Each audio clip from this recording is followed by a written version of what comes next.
Welcome to Magic Beyond the Books and happy fall. I'm Renee, and today I am talking about the scene where Harry first arrives at Hogwarts.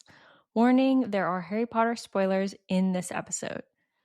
So this scene is from Harry Potter and the Sorcerer's Stone, or if you read it as Harry Potter and the Philosopher's Stone.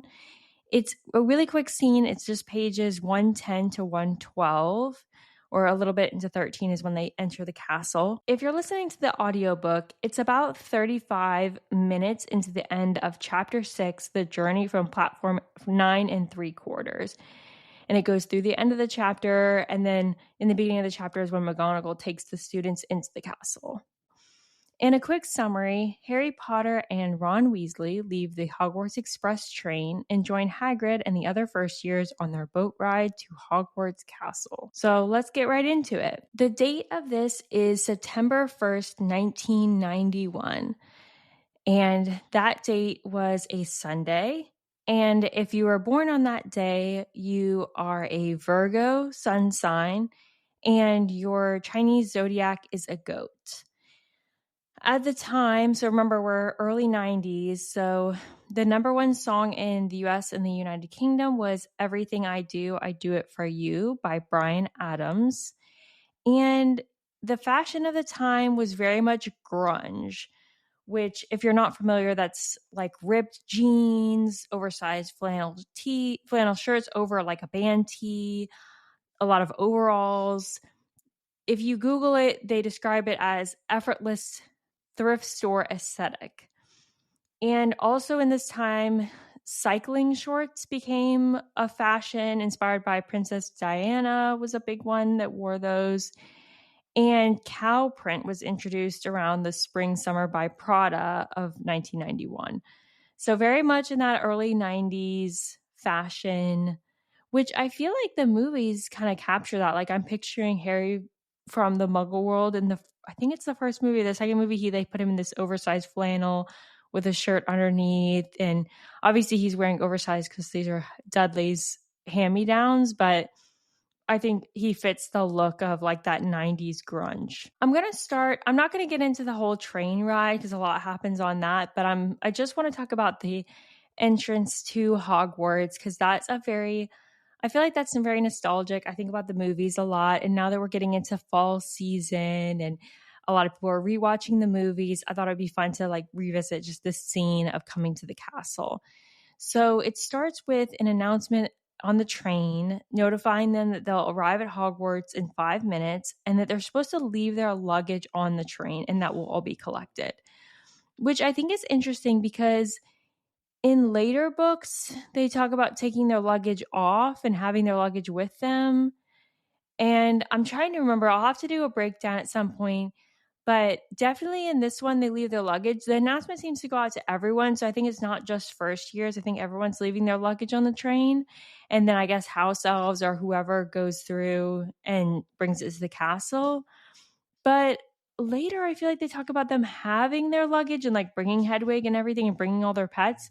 So I wonder if that changed as like a security thing where they were having them get their luggage checked, or if that was just a change or like something that got missed with the books. I don't know. It seems like sometimes they bring their luggage with them, sometimes they don't. So in this case, they don't. They leave it on the train, and Harry and Ron get off the train, and immediately they hear Hagrid calling the first years to collect them up. The first years in the books, the first years slip and stumble along as they follow Hagrid. They do this, like, they go along this steep, narrow path that's really dark, and there's trees along the side. So it seems like they're kind of going through the forest towards the water or some sort of like tree cover. Whereas that part isn't in the movies, but it's very similar in the movies where it's evening time. They get off the train and, Harry and Ron, it's the first movie. So they're like so small and cute and they're looking around and they see Hagrid immediately and he takes them towards the boats. And like I said, so the movie just jumps from the station to the boats, but in the book they have them going down this little path. And in the book, it notes that Neville is sniffling and he's kind of sad because he's lost his toad and doesn't know where Trevor is. And Hagrid tells them that they're going to get their first look at Hogwarts in a second. So once they come around this bend of this path, they're going to see Hogwarts. And the group actually gasps when they see Hogwarts. The path opened up suddenly at the edge of the lake, and this is their first view. So they see the lake and then the castle across the lake. And it's described as on top of a mountain on the other side of the lake, windows sparkling in the starry sky. And it's supposed to be a vast castle with many turrets and towers. I think a lot of people picture the castle from the movies, or at least the early movies, that view of the castle. And in the movies, it's kind of weird. Like they used some CGI, they used a mix of real castles, like real shots of actual places, and then like it doesn't exactly match up, like the geography of it, especially between the movies and then like the real life location shoot versus the CGI. And then if you look in the illustrated book by Jim Kay, he kind of has a different version of the castle. I'll include some pictures on our Instagram. It looks much more creepy, like haunted mansion, kind of like spiry, thin towers versus the more like sturdy ones in the movie. So there's some different interpretations if you look at some of the illustrations, and the other like books with illustrations of the castle make it look a little bit different. But I know for like many people and for me, I very much picture the castle from the movies, which has also been, replicated in things like the theme parks have that same castle. They get to that edge, they see the castle, and there's this fleet of boats in the water, big enough for at most 4 students. So it's four per boat, except for Hagrid is in a boat alone. And then I think in the movies, it looks like there's like 4 or 5 kids in the boat. I think 5 in each of the boats. So movies look very similar to the books, maybe like slightly larger than what the books is trying to portray. But in the books, Harry, Ron, Neville, and Hermione all get in a boat together, which I think is so funny because that definitely ends up being like a core group throughout the books. So Hagrid says forward, and the boats just move across the lake automatically. So no one's paddling while they're going across in the boats, which is interesting because we know that Hagrid doesn't have a wand, even though he kind of works around magic with his umbrella. So I'm just wondering, like, are these boats just spelled to go across the lake and back on their own? So if anyone goes and gets in them and says forward, will they just go? Like, or is this Hagrid doing magic, making the boats move? It seems like he would have to cast some spell that wouldn't be just like in English. Most of their spells are Latin. So I'm surprised that there isn't like a spell, like Accio or Lumos or whatever to make the boats go. So I'm picturing this as like they're just spelled. It's like the flying forward Angula just drives. It's not like they're casting a spell to make it drive. It's already been spelled to be able to fly and drive. The first years are silent as they stare at the castle that they're nearing as they're gliding across the water. And I really do love the scene from the movie. I think it's so good. And you can look back at it. It starts as an aerial shot looking directly down at the water. And it's like slowly zooming up. And you're starting at the water, and then you're seeing these boats glide across. And then it slowly, as it zooms out, it also slowly turns upward. And you start to slowly see the castle. You start to see the rock. And then you get this big reveal of the castle, and they have like the music timed up with the big reveal of the castle. And that particular shot and scene just feels so reminiscent of like the early Harry Potter movies and how magical they felt, and like first time watching them. And then on the rewatches, it's like so much nostalgia from that scene. And I think like now we get into fall time and Christmas time, a lot of people rewatch the movies.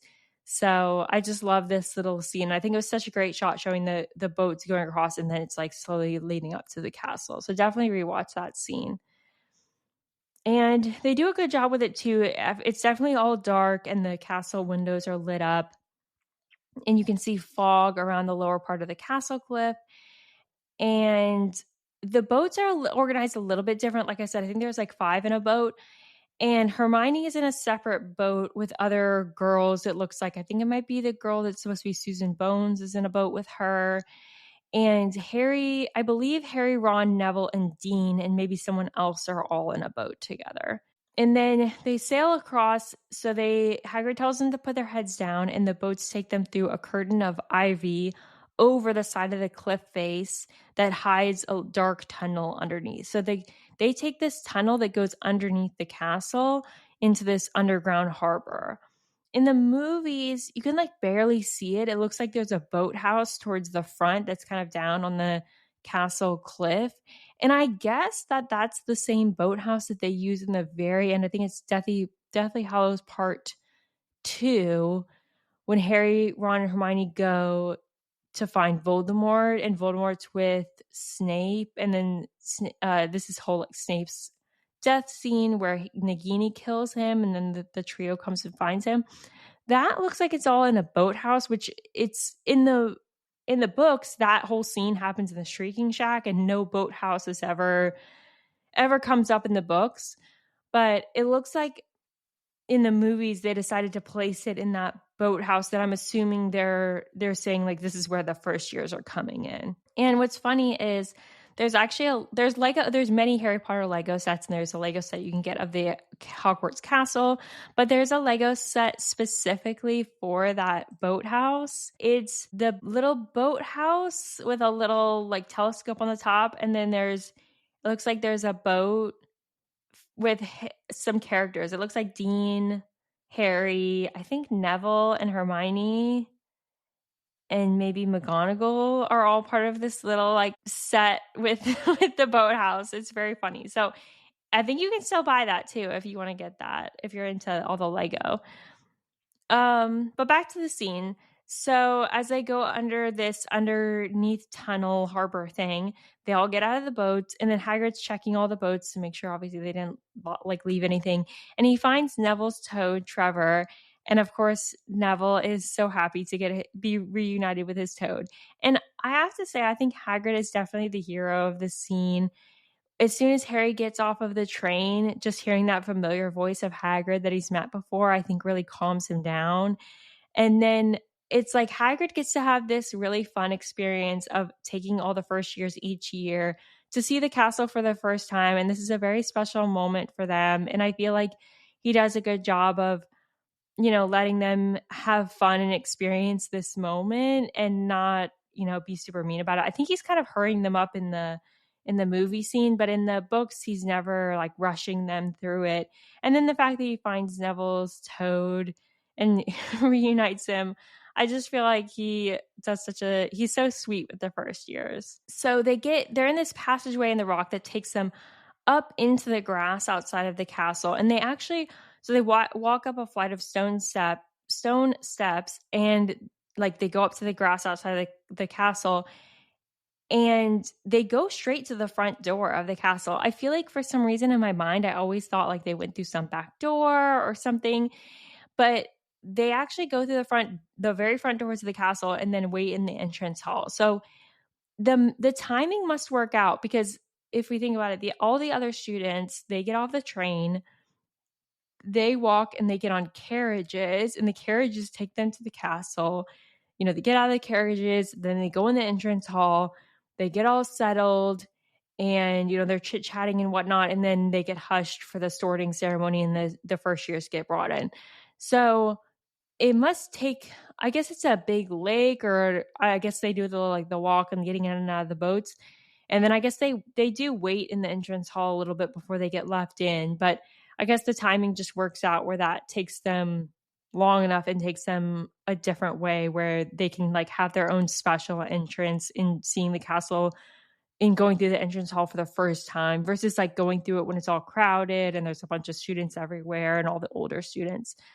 And they have their kind of like big entrance where they come in and they get sorted. So the whole thing is just so cute to make it where the first years have this special first experience going to the castle. Hagrid's the one that takes them all the way to the front door. He knocks 3 times, and then McGonagall takes them inside and takes them into the entrance hall. And then like from there, we get into the sorting. We did an episode.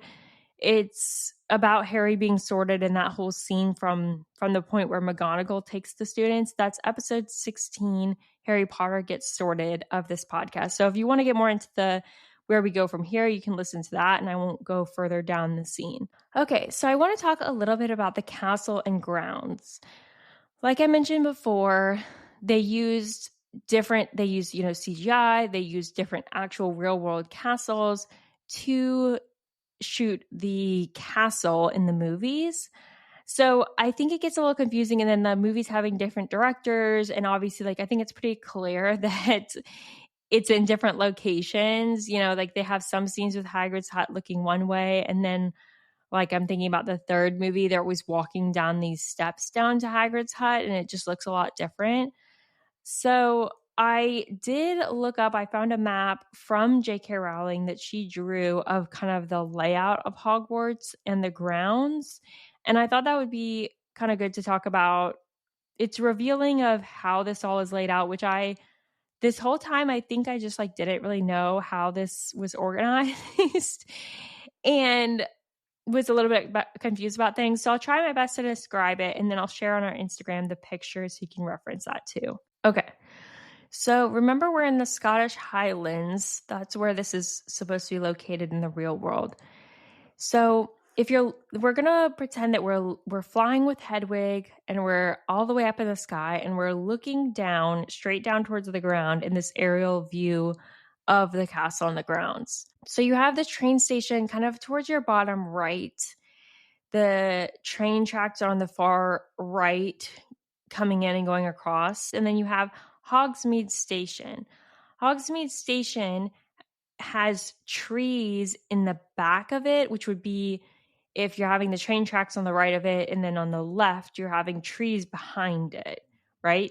So, and then directly below it, you go down and there's a path, this road that road leads around the lake. So if you go, like, if you're drawing this, you're going to go down and over to the left and then back up again around this lake. So that's the pathway that the students that are not first years take, is they go from the station and they go directly, if we're looking at this from above, they go down and to the left and do this road around the grounds.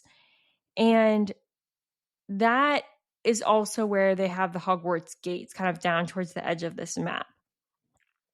They're going around the lake all the way up. So there's like the lake behind Hogsmeade Station, and then there's a road going around the bottom of the map underneath the lake.